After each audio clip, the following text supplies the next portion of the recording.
No Credits Rolled. Hello, everyone, and welcome to episode 12 of No Credits Rolled. My name is Sam Whalen, your host. Now, it's still E3 season, folks, even though E3 has sadly shrugged off this mortal coil. We're still getting conferences, we're still getting announcements, and this time on the show, we're going to cover the latest Nintendo Direct, which had some honestly very surprising announcements. And then we're going to get into my thoughts on Rise of the Ronin and Valorant on console. So that's right, PC gamers, get your pitchforks ready. I'm coming for you. But before we get started, I want to remind everyone to subscribe to the show wherever you get your podcast, wherever you get audio will be there for you. Just search No Credits Rolled. We're also on TikTok and YouTube at No Credits Rolled. So check us out there. We try to do some breakout content, some video content for you. If you could drop a subscribe, a comment, a like, anything like that always helps us out and helps out your algorithms as well. So let's start the show. Do you know any place where sailors hang out? So this was in the Nintendo Direct for June 2024. Kind of came out around the same time as the Xbox conference and the Ubisoft conference and Summer Games Fest and all that stuff. This was sort of Nintendo throwing their hat in the ring for this time this year. And, you know, in my opinion, Nintendo is really swinging for the fences with this one. I think they wanted to keep up with the other summer conferences. They wanted to have some announcements that people really weren't expecting to make some headlines, and they definitely did that. So this Direct had multiple announcements in it that I personally cared about, which is one of the reasons I wanted to talk about it. Multiple announcements that I was very impressed by. I still rate it a little bit lower than the Xbox conference, but it's tough to compare, right? Because, where Xbox is at, what we expect from them, and where Nintendo is at, what we might expect from them. For someone who isn't a hardcore Nintendo fan, this conference definitely surprised me and definitely had some stuff in there that it really made me, sort of tune in and be surprised by. So we'll cover that here. So this recap comes from Adam Bankhurst over at IGN. I just pulled the list from him and we sort of just go down there and I cherry pick the things that I wanted to cover. But you can always go check out the full Direct yourself if you want to see all the announcements and some things I might have missed. There's a bunch of little announcements at the end that I didn't cover because honestly, it's a bunch of games that I'd never heard of and didn't really interest me. But anyway, so I'd say there's competition here. So we'll cover the two biggest announcements first. We had the Legend of Zelda Echoes of Wisdom announced for Nintendo Switch, starring Zelda as a protagonist. And that's coming this year. Coming September 26th. Featuring Zelda as your protagonist. Now, going into this, I was talking with a friend, and I joke, we always talk about, hey, what are you expecting from this conference? I jokingly said, oh, we're going to get a new Zelda game. And then we did. So that was something. I think this looks great. I'm surprised it's releasing on the current Switch, but I guess because they're doing the Link's Awakening remake art style, it makes it run easier, right? Like they're not updating maybe the engine or whatever they run that in. They're just making a new game with it. So, I do own Link's Awakening Remake. I haven't played it. I've only played the starting area, maybe 15, 20 minutes of it. I do remember it chugging when it was docked. I remember dropping frames in that. So, I don't know. I'm curious how this new game's going to run on the current Switch. I'm sure it'll get, whenever the Switch 2 comes out, I'm sure we'll get it on there as well. But they did say this is going to be the last Zelda game for this Switch, so before the new one comes out. So the last hurrah. And honestly, I think this was a huge surprise, right? You watch the trailer and it starts and people think it's going to be a Link to the Past remake, which I'm sure people would have been more than happy with. That's a game I want to check out. I started the original because I think you can play that on Switch, but I'll get into it later on in this section, but remakes get me in a lot better when it's updated and things like that. So anyway, the trailer starts and people think it's a Link to the Past remake. And then Link disappears and Zelda takes over in the narrative and you find out it's a Zelda-centric game, which is pretty crazy. In terms of gameplay, they showed off that Zelda has a tri-rod, which, based on how it works with like copying and pasting things, it looks like it's going to be a lot of that classic Zelda Nintendo sandbox stuff where they give you, especially these last two recent Zelda games, where it's here's all the tools, we'll give them to you right in the beginning of the game, and then you've got the rest of the game to play around and discover all the little things that you can do with these tools. And it looks like that's kind of what the tri-rod is. The tri-rod is your big tool and is what's going to be driving most of the gameplay. I think it's always nice to see something new from these franchises. I mean, sure, it's still a Zelda game, so it's still the same IP. I guess you could call it a sequel because it looks like it's in the timeline of Link to the Past. I'm not necessarily as up on the lore for Zelda as I should be. But this, with Zelda as a protagonist is sort of what I'm driving at here, of this franchise doing something new. I think is really unique, and I think it's a good thing. I think, especially for it being the last Zelda on Switch, for them to sort of just squeeze this in there and be like, hey, we're going to give you something totally different for our sort of last hurrah on this generation of console. Now, will I pick it up at launch? I'm not sure. Honestly, it's weird for me playing things on the Switch. I just don't play the Switch very often, so a lot of times I'll wait for a sale, or if it's coming to another platform, I will wait. Obviously, this is a Zelda game, so it's not going to go anywhere else. It might depend on the price point. I might wait for a sale. I know I picked up Link's Awakening on a sale, so we'll see. But definitely, I'm sure Zelda fans are definitely eating with this because, I haven't even finished Tears of the Kingdom or Breath of the Wild, so I'm right at the end of Tears of the Kingdom. But I have yet to finish that, have yet to roll credits on it. But yeah, happy for Zelda fans and excited to see what this game looks like when it fully comes out because, it's something different. Speaking of games we're excited to see fully come out, Metroid Prime 4, excuse me. Metroid Prime 4 gameplay. It had a subtitle. It got a new title. Let me look that up. Metroid Prime 4 Beyond. And hey, that's a cool title. I think, there's that old adage where, like, if you go past 3 games or 3 of something, you don't call the 4th one whatever 4. You have to give it some kind of title. Anyway, but they showed gameplay. I mean, we haven't heard about this game since, like, forever ago, right? E3 2017. So 5 years? No, more than that. 7 years? And we just got gameplay in this direct, just out of nowhere. It looks like Metroid Prime. I played a little bit, maybe like an hour of the Metroid Prime remake and really, really liked it. I just never played any more of it because other stuff came up. But that Metroid Prime remake is something I really want to go back to because I was very much impressed by that. I've never played a Metroid game and playing that game, I was like, wow, this came out. I had that game when I was a kid on GameCube, but I never played it because I think it freaked me out or the controls were too difficult to understand. I didn't know what was going on. But playing that remake, I was thoroughly impressed. And Metroid Prime 4 here looks like it's going to be more of that, but updated. I mean, it looked visually very impressive. So I'm assuming they're going to save it for a Switch 2. They gave a window of 2025, so maybe we're going to get that Switch 2 in 2025, holiday 2025. Who knows? But yeah, this was one of the handful of super surprising announcements at this Direct. They just dropped Metroid Prime 4 gameplay. I mean, this was one of those games that every time conference season comes up, people bring up, are we going to get a release date? Are we going to get gameplay for Metroid Prime 4? People started to wonder if it was even going to come out. And Nintendo came out and said, hey, here it is. So 2025 is the window for that. We will see what happens there. Again, hoping they save it for a Switch 2 because the Switch is very much showing its age. And I think it's going to need something based off of what they showed. It's going to need a little bit more oomph in the hardware to really make this thing nice and pretty.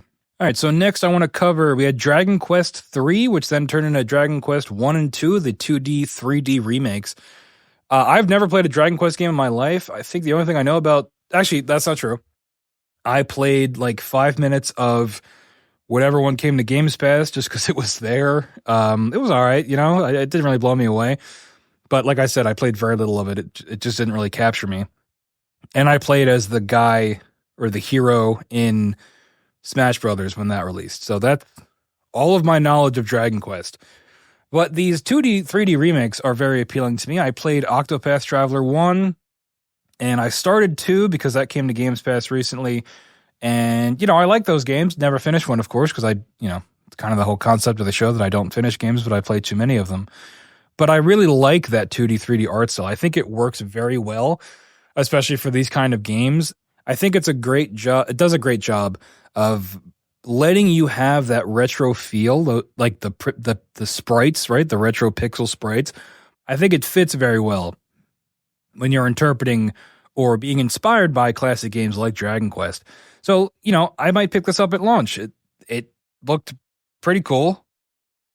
I've never, like I said, never really gotten into these games, But if they're gonna do this art style, and this is how they're bringing it to this generation, might be something I check out. Like I said, it's always good to see classic games made available to a new generation. Even if it's not a one-to-one port, which some people might want. I think it's nice to have these remasters that can reinterpret the game and sort of update it for our more modern eyes. I don't know why, but I've been playing the Gears of War 1 remaster just because I got nothing but time on my hands, apparently. And, that game looks great, that remaster of that first Gears of War game. And the game still holds up. The dialogue still holds up. All the stuff they didn't change, these character interactions, the gameplay, all that stuff still holds up. It just got that fresh coat of paint on it. Because if you go watch footage of like Xbox 360 Gears of War, it looks awful. Like it just looks like mud and like very dark and poorly lit. But like this remaster fixes a lot of that. It makes it look much more visually impressive. And then you get to experience a classic game that if you were to try to boot it up today, if you dug up a 360, which, I still have a 360, but not everybody does, it makes these games more accessible and I think more appetizing. I don't know if that's the right word, but it makes them easier to play. And I might even talk about the Gears of War remake on this show. I'm kind of saving it to see if I want to cover it because I am a big Gears fan, and this Dragon Quest remake announcement kind of made me think of it, and I wanted to mention that on the show real quick. But yeah, also really for Dragon Quest, really good art.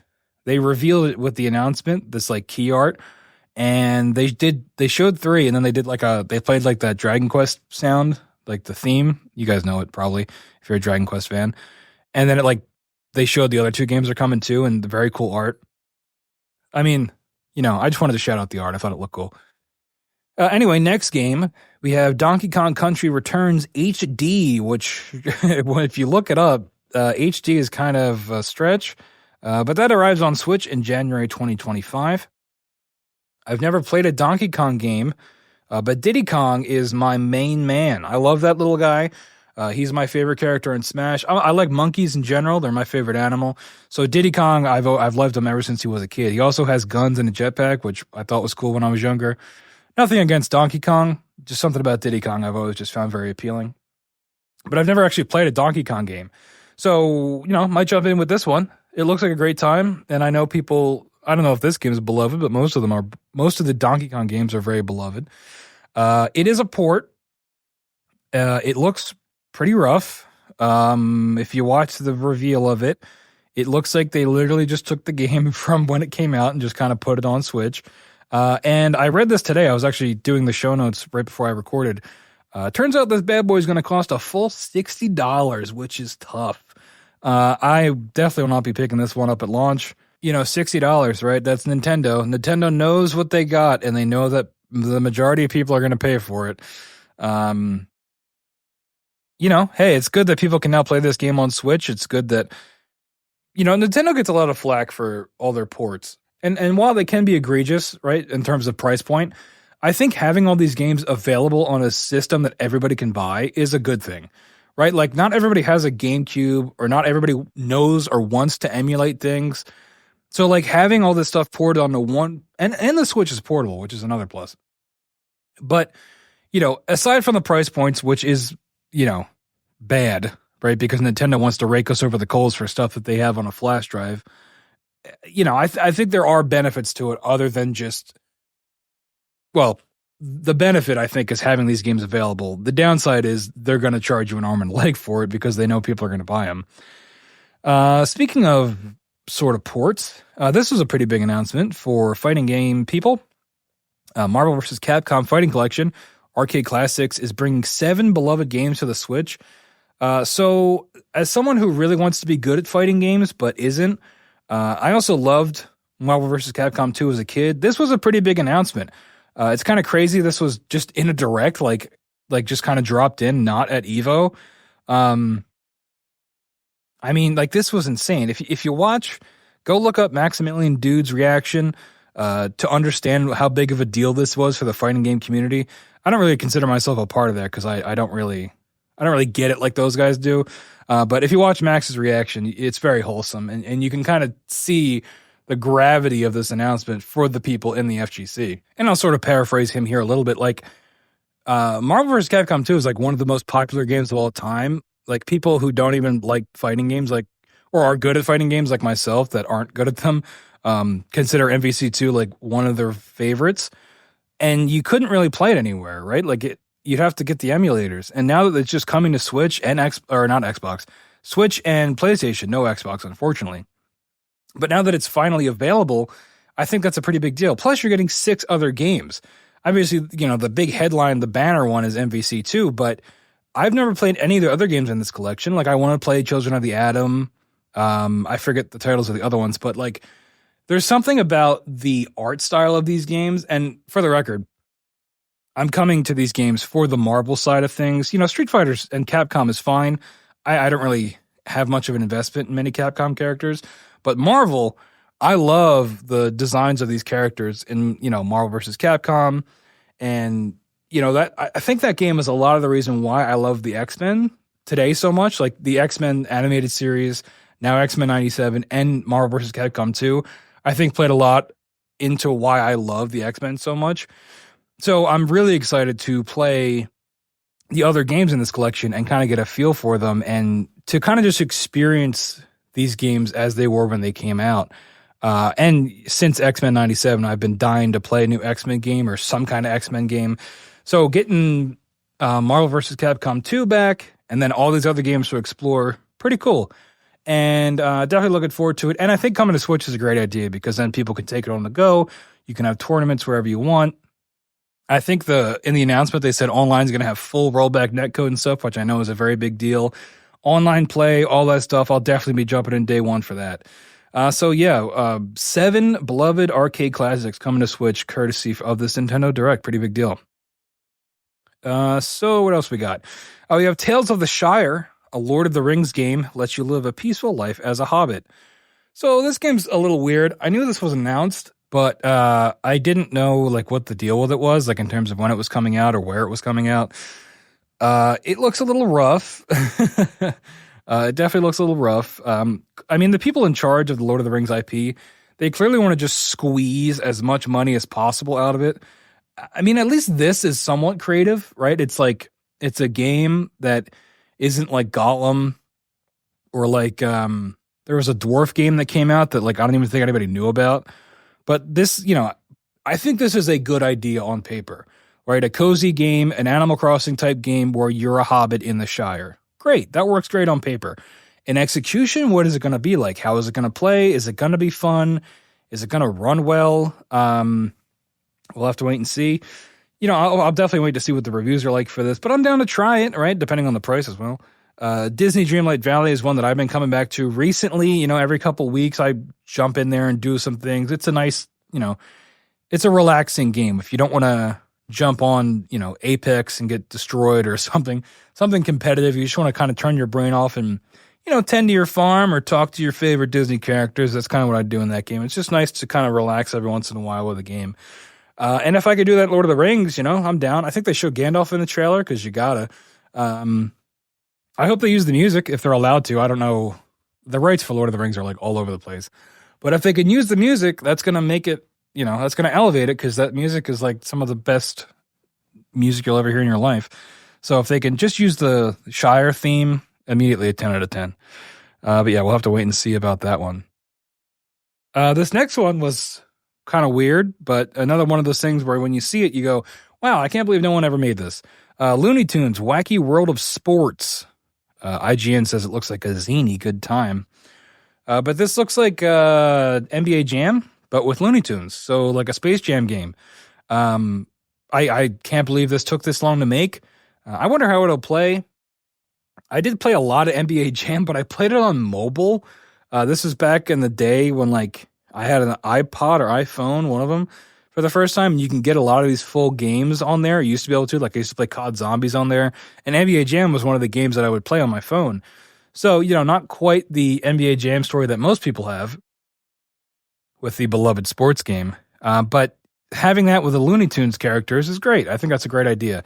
And, you can, maybe I don't remember much of the trailer, but if they work in different powers and things like that with the different characters, I think that's a good idea.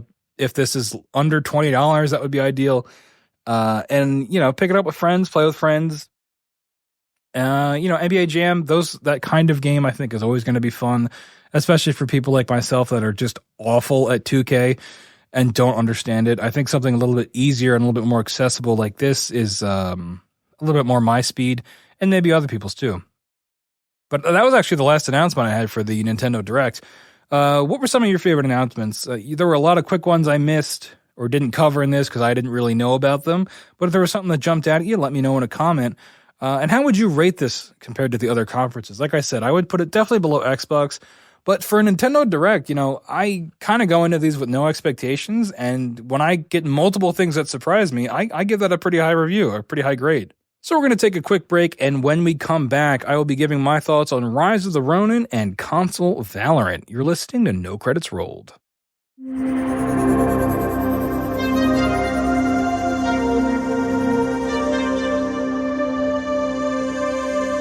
I'm looking for sailors. All right, and we're back on No Credits Rolled. Just got done covering the latest Nintendo Direct, and now we're going to review some games. So Rise of the Ronin is an action RPG developed by Koei Tecmo's Team Ninja. They're known for Neo, Wolong Fallen Dynasty. They're Dead or Alive games, which I didn't know they made those. I mostly know them for Wolong. Because I played Wolong when it came out on Games Pass. I think I tried Neo a couple times, but it really didn't click with me. Wolong I played a decent amount of until that game just got to be too much. I found the boss fights extremely annoying. And you can always say get good, but I think there were just like mechanical things where I was like, all right, there's no amount of getting good that's going to get me through this. I'm just going to put this game down. So that Wolong is sort of my point of reference going into this game. And it keeps a lot of the same feel.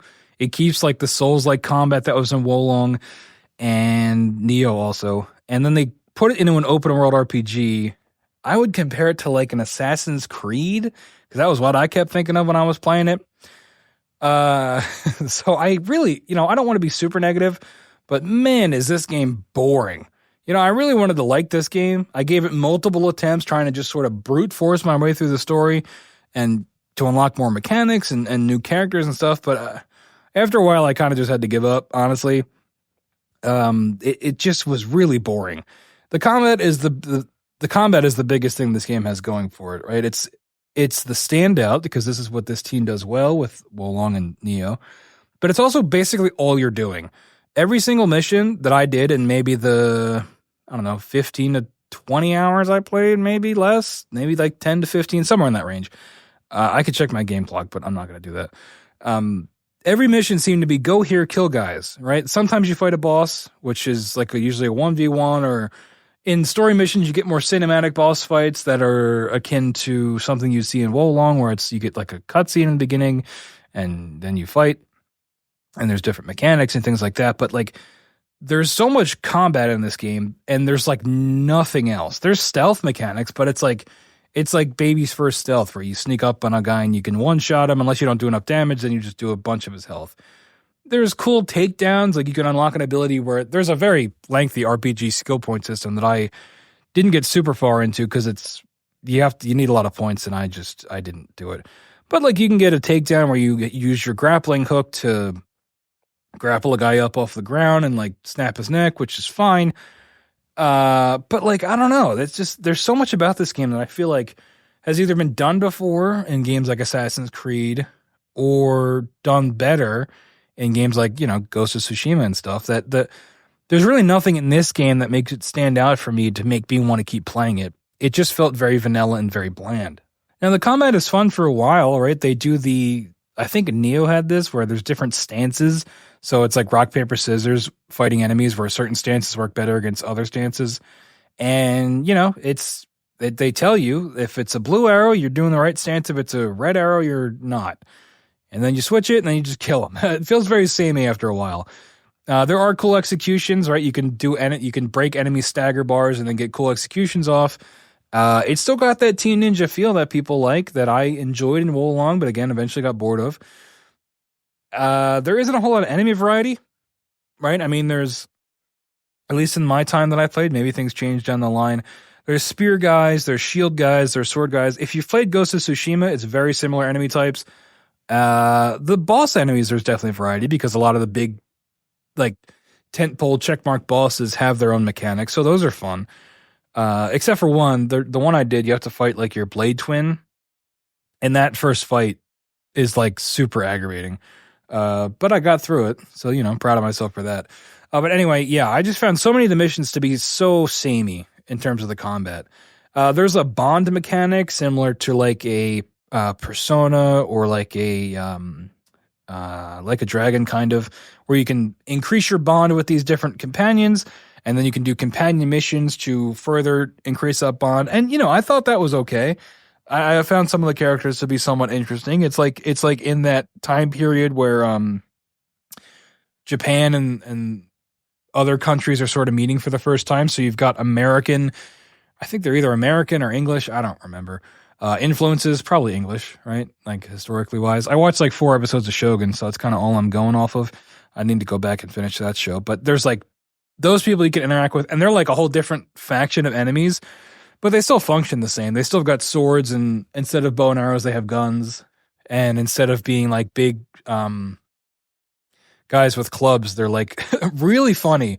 I highly recommend you look up the English like heavy type in this game. It's just a giant man with axes. It looks like something out of like Fallout or sorry, BioShock Infinite, like those the robots in that game for like the theme park. It looks like that. It's like a freakish like hulking man with axes. It's very strange. So I guess that's different, that's something. Yeah, interesting things, some positives about the game. That history stuff is cool if you're into that. I think there are some historical figures, but I don't know enough about the time period to really know it. The mixing of the colonial stuff mixed in with the Shogun stuff is cool. If you've watched the Shogun show, it's kind of like that. So yeah, I mean, that's cool if you're into sort of period pieces like that. But again, I think games like Assassin's Creed do that historical fiction storytelling so much better. There's a story twist in the beginning, which they literally just do the Assassin's Creed Odyssey twist. If you've played that game, having a dual protagonist in that, it's like the same twist so far as I can tell. That is what it is. It happens very fast. I feel like the reveal in Assassin's Creed Odyssey takes a little bit longer. In this game, it's like after you finish the beginning of the game, it's like right away that you're like, oh, that's what we're doing. Okay. So, whatever. Biggest positives, I was able to make my character look like Vicious from Cowboy Bebop, kind of, which was cool. Honestly, that carried a lot of the game for me and kept me invested more than anything, like pretending I was Vicious and having a big giant sword and like messing people up. I here's the thing too. Like, I usually don't have a problem with these Ubisoft checklist open world games. I can turn my brain off, no problem, and fulfill that list. But for some reason with this game, it just like there was something about it that just didn't really get its hooks in me.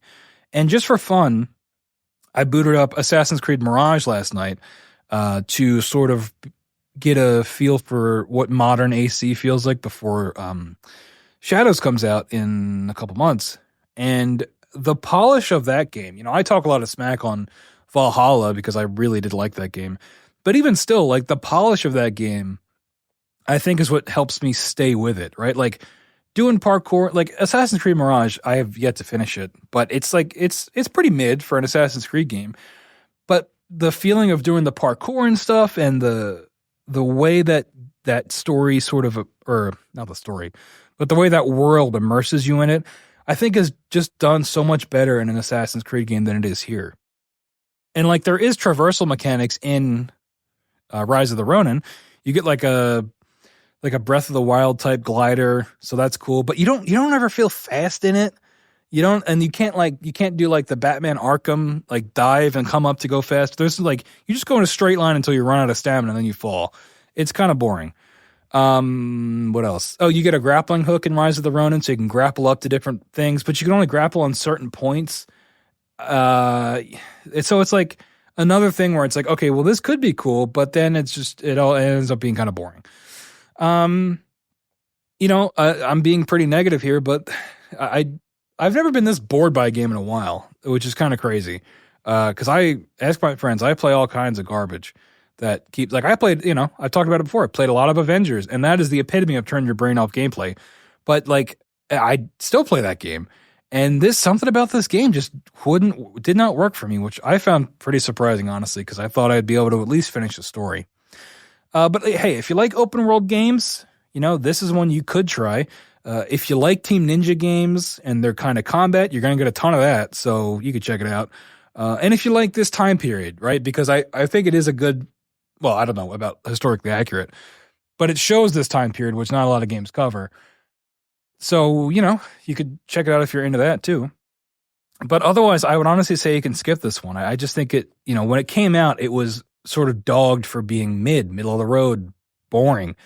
And it is. So, I remember saying this when I did my Suicide Squad review. Sometimes the critics are actually dead on. And I think this is another example of that. So it's up to you. In my opinion, I would say skip it. But if the things I mentioned here sound like they might be appealing to you, then hey, go check it out. Who am I to tell people, what makes a game fun and what doesn't? Maybe this will appeal to you. So the other game I want to talk about today is Valorant, of course, finally coming to console with a beta. This was announced back during Summer Games Fest, I think, or the Xbox conference. I don't remember. But I was able to get beta codes for it, and all my friends have been playing it for about a week or two now. So my biggest thing with Valorant is that it's very weird for me to have to learn the language of a new game. Since I'd never played CSGO or games like that, I went into it thinking it was going to be more like Overwatch or Rainbow Six, but it's really not close enough to either of those games to compare. It's sort of its own breed, its own beast. So I'm learning the language of this game, and a lot of it comes down to just aim, right? Just be better at aiming. And there's character abilities, but they're not as present as I thought they would be, right? Like you play Overwatch, and like the character abilities are extremely important in that game. I've got some complaints about Valorant, but again, you can just tell me to get good, which is fair. There's a lot of orbs. This is like, I've been complaining about this to my friends a lot, so they're probably tired of hearing it. There's too many orbs in this game. So many characters have just balls that they throw or walls of color. Lots of balls and walls that aren't visually distinct enough to tell what is happening. Like I know this game is all about sightlines. So a lot of the balls are just like smoke grenades or like balls that obstruct your sightlines. But some of them hurt you. And some of them are walls that hurt you. And some of them are like, I was in like a water prison at one point that blew up. I don't even know what that was. Again, you're probably raging if you're a PC gamer or like you Googled this stuff. I've yet to look up any guides for this. So I'm trying to just learn as I go.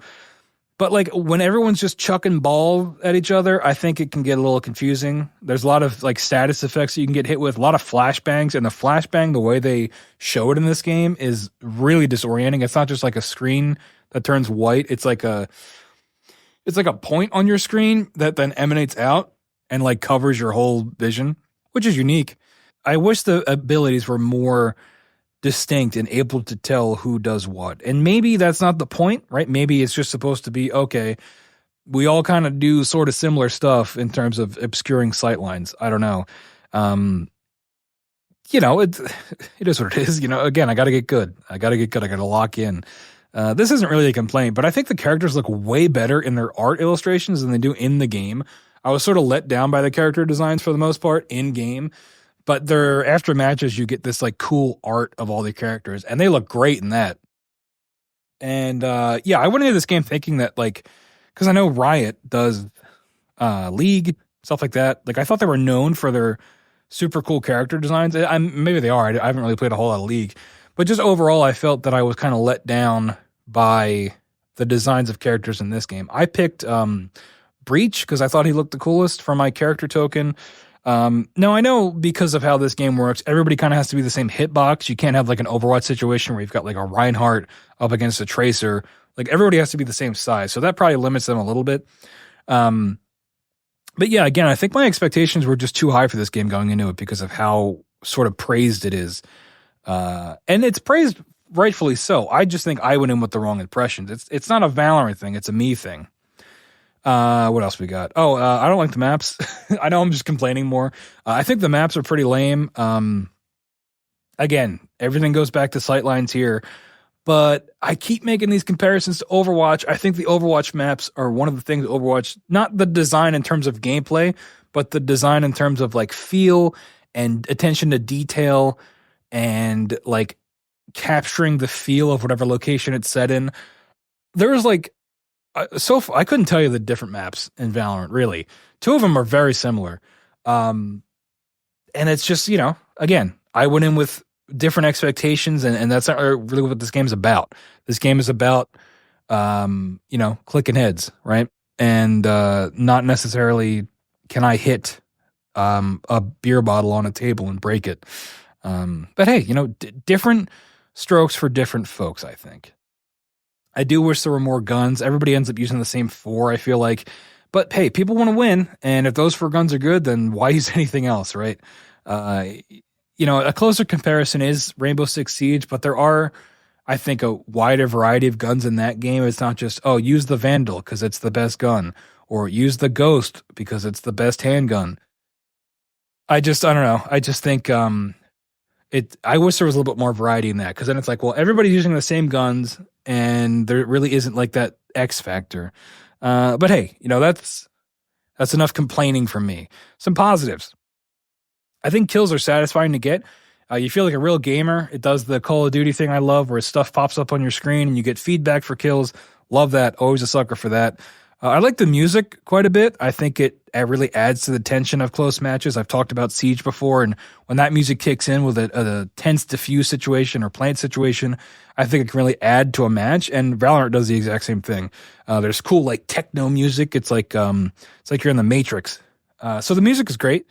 There's character banter. I love that. I've been talking about Overwatch so much. I love anytime characters interact in the world. I think that's super cool.